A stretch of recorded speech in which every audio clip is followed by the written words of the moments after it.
I think, talking about this aspect where you see the beauty of design in creation, but then alongside it, you see the ugliness.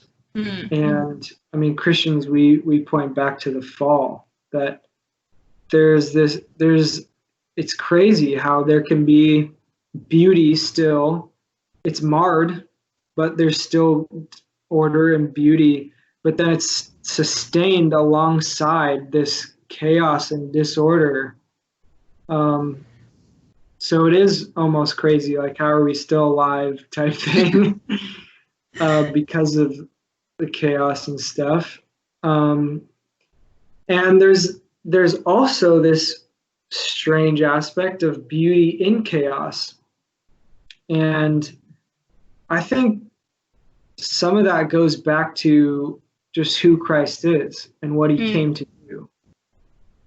And Jonathan Edwards also speaks about this, and how he talks about how beauty is this first principle of being.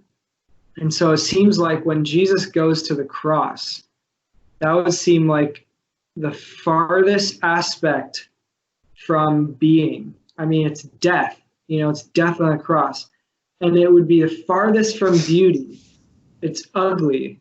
I mean, he was scourged, he was mocked by people, the relational strife, the physical pain, all these things were the epitome of ugly and evil.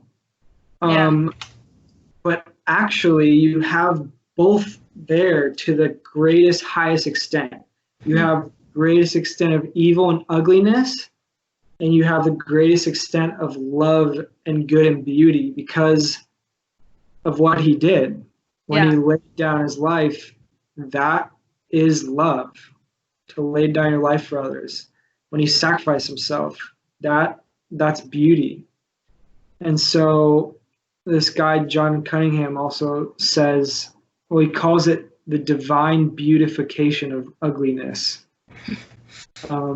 And he talks about how it's on the cross that beauty engages ugliness, being that the triune God's beauty, and it enters into ugliness and overcomes the ugliness by raising again as the new creation, rising from the dead, conquering sin and death and evil.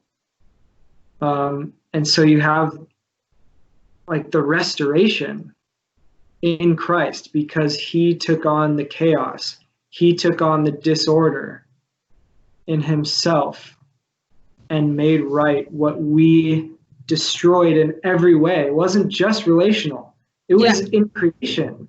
It affects, this conversation makes me think of how much we have destroyed environmentally and how it affects everything because of sin, a spiritual problem.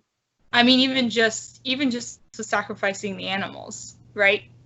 If the fall had never happened, those animals never would have died. No creature would have died without the fall.